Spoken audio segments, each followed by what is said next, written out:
भाजपा के जो troll media ने जिस तरह से उनके छवि को बिगाड़ने का प्रयास किया, आज पूरी तरह से वो बेनकाब हो चुके हैं। आज हर व्यक्ति ये चाहता है कि कांग्रेस पार्टी जो सबको साथ लेकर के चलती है, सबके सुख समृद्धि की कामना करती है, आज भारतवर्ष में अगर है तो विचारधारा वो कांग्रेस पार्टी की है। भाजपा की तो विचारधारा ही अंग्रेजों के पिट्ठू रहे हैं, वही डिवाइड एंड रूल की इनकी पॉलिसी है, वही गरीबों को दबाने की इनकी नीति है कि गरीबों को जो दबाओ। हरियाणा की राजनीति में हाल ही में घटी घटनाओं ने राज्य के राजनीतिक परिदृश्य को एक नया मोड़ दिया है। कांग्रेस के प्रदेश अध्यक्ष उदय भान ने कहा कि हाल ही में संपन्न लोकसभा चुनावों में 90 विधानसभा खंडों में से 46 में बढ़त बनाए रखने के बाद पार्टी ने विधानसभा चुनावों में 70 से अधिक सीटें जीतने का लक्ष्य रखा है। उन्होंने पूर्व मुख्यमंत्री भूपेंद्र सिंह हुड्डा और करनाल लोकसभा उम्मीदवार दिव्यांशु बुद्धिराजा के साथ करनाल में एक कार्यकर्ता सम्मेलन को संबोधित किया। ये सम्मेलन कुरुक्षेत्र में भी आयोजित किया गया था और शुक्रवार को सोनीपत और पानीपत में भी आयोजित किया जाएगा, जो अक्टूबर में होने वाले संभावित विधानसभा चुनावों के लिए पार्टी का चुनाव बिगुल माना जा रहा है।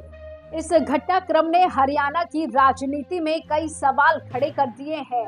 क्या कांग्रेस वाकई में 70 से अधिक सीटें जीतने में सफल होगी? भाजपा का वोट प्रतिशत गिरने के बावजूद क्या वो सत्ता में बने रहने में कामयाब होगी? और सबसे महत्वपूर्ण, हरियाणा के लोगों के लिए ये चुनाव क्या मायने रखता है?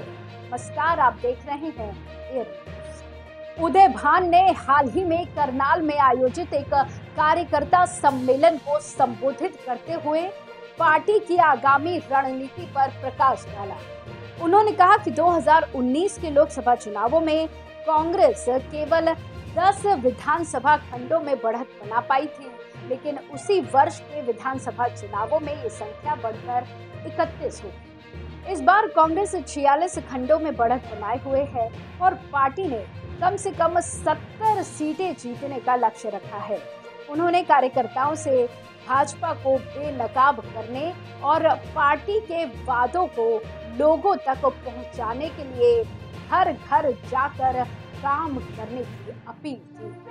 उदय भान ने बताया कि 2019 में भाजपा का वोट प्रतिशत 57.7% था, जो इस बार घटकर 41.1% रह गया। वहीं कांग्रेस का वोट शेयर 28% से बढ़कर 47.6% हो गया। ये बदलाव कांग्रेस की बढ़ती लोकप्रियता और भाजपा की घटती विश्वसनीयता को दर्शाता है।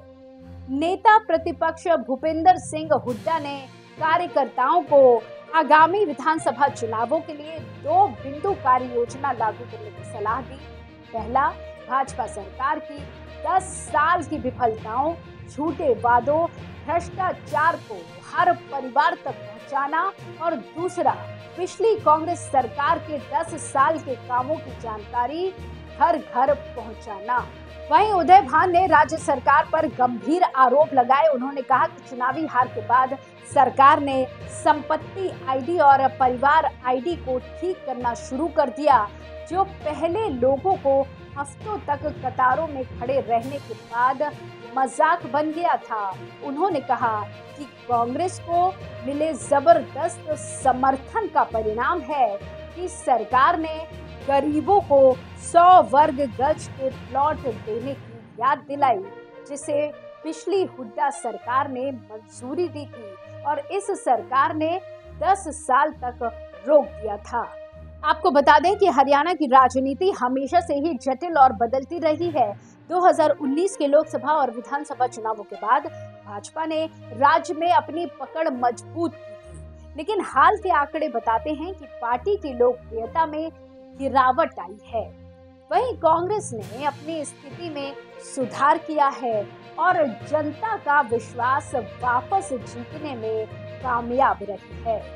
कांग्रेस ने इस बार 46 विधानसभा खंडों में बढ़त हासिल की, जो पार्टी के लिए एक महत्वपूर्ण उपलब्धि है। ये बढ़त पार्टी की मजबूत रणनीति और जनता के बीच किए गए प्रचार का परिणाम है। उदय भान और भूपेंद्र सिंह हुड्डा ने कार्यकर्ताओं को सक्रिय रूप से चुनावी अभियान में शामिल करने और जनता के बीच पार्टी के वादों को पहुंचाने की कोशिश की है। अब भाजपा की वोट शेयर में गिरावट ने पार्टी की स्थिति को कमजोर किया है। पार्टी को अब अपनी रणनीति पर पुनर्विचार करने और जनता के बीच अपनी विश्वसनीयता को बहाल करने की जरूरत है। राज्य सरकार की विफलताओं और भ्रष्टाचार के आरोपों ने भी पार्टी की छवि को धूमिल किया है। वैसे राजनीतिक विश्लेषकों का मानना है कि कांग्रेस की ये बढ़त आगामी विधानसभा चुनावों में पार्टी के लिए फायदेमंद साबित हो सकती है। हालांकि चुनावी परिणाम हमेशा अप्रत्याशित होते हैं और स्थिति बदल भी सकती है।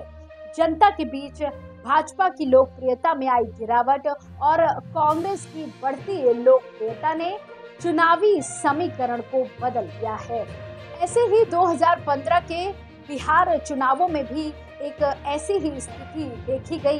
भाजपा ने राज्य में काफी प्रचार किया था, लेकिन नीतीश कुमार और लालू प्रसाद यादव के गठबंधन ने चुनाव में बड़ी जीत हासिल की थी। ये चुनाव भी जनता के बीच एक बड़ा मुद्दा बना और भाजपा को अपनी रणनीति पर पुनर्विचार करने के लिए मजबूर किया। इसके अलावा 2020 के दिल्ली चुनावों में भी भाजपा को एक बड़ी हार का सामना करना पड़ा था। अरविंद केजरीवाल के नेतृत्व में आम आदमी पार्टी ने जबरदस्त जीत हासिल की थी। ये चुनाव भी जनता के बीच भाजपा की लोकप्रियता में गिरावट और दूसरी पार्टियों की बढ़ती स्वीकार्यता को दर्शाता है। साथ ही उत्तर प्रदेश के 2022 के विधानसभा चुनावों में भी भाजपा को कड़ी चुनौती का सामना करना पड़ा था। हालांकि पार्टी ने चुनाव जीत लिया था, लेकिन कई सीटों पर समाजवादी पार्टी और बहुजन समाज पार्टी ने मजबूत प्रदर्शन किया था। ये चुनाव भी भाजपा की घटती लोकप्रियता और विपक्ष की बढ़ती ताकत को दर्शाता है। तो इस तरह हरियाणा की राजनीति में हाल के घटनाक्रम ने राज्य की राजनीतिक दिशा को प्रभावित किया है। कांग्रेस की बढ़त और भाजपा की घटती लोकप्रियता ने चुनावी समीकरण को बदल दिया है। आगामी विधानसभा चुनावों में ये देखना दिलचस्प होगा कि किस पार्टी को जनता का समर्थन मिलता है और कौन सत्ता में आता है। इसी तरह की और राजनीतिक खबरों के लिए आप जुड़े रहिए एयर न्यूज़ के साथ। धन्यवाद।